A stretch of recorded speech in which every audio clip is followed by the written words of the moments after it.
First of all, I'd like to thank each and every one of you for coming out this evening.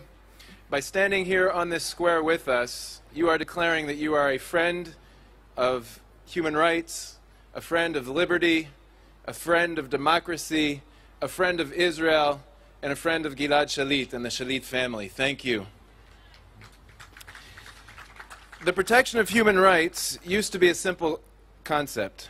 It was founded on the belief that all human beings are created equal, and therefore should have an equal chance to enjoy rights such as life, dignity, health, and personal freedom.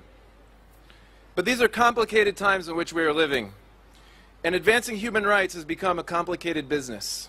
In these times, very simple concepts have been eroded by hypocrisy and double standards. These are times in which evil is called good, and good is called evil. Oppressors are called victims, and victims are called oppressors. Radical is called moderate, and all of us are called infidels. Terrorists armed with guns are counted as civilians.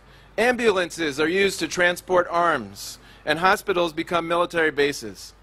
6 million Jews, surrounded by 300 million Muslims in the Middle East, are called the unjust majority. That one's hard to understand.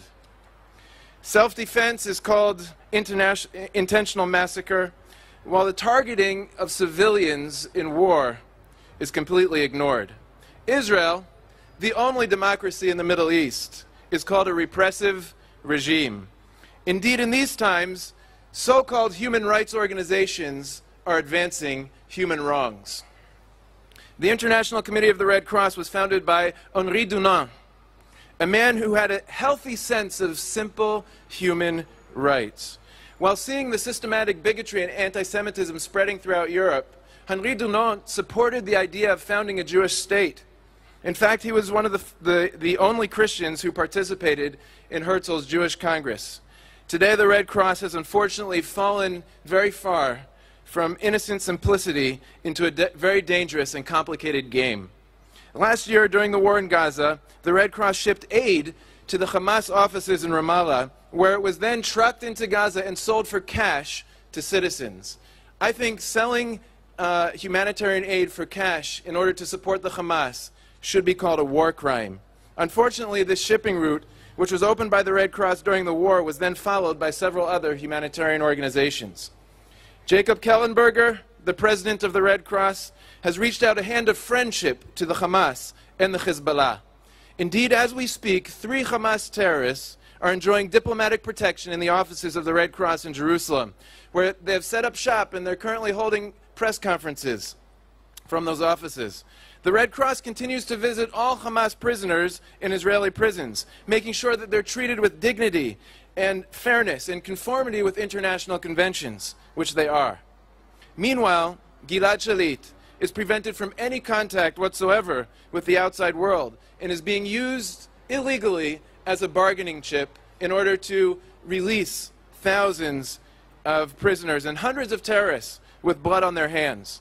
All of these are blatant breaches of international conventions which are being ignored by the Red Cross, while they have yet to even visit Gilad Shalit. We call upon you, Jacob Kellenberger, from this square, to set aside the double standard, to return to simple human rights advocacy.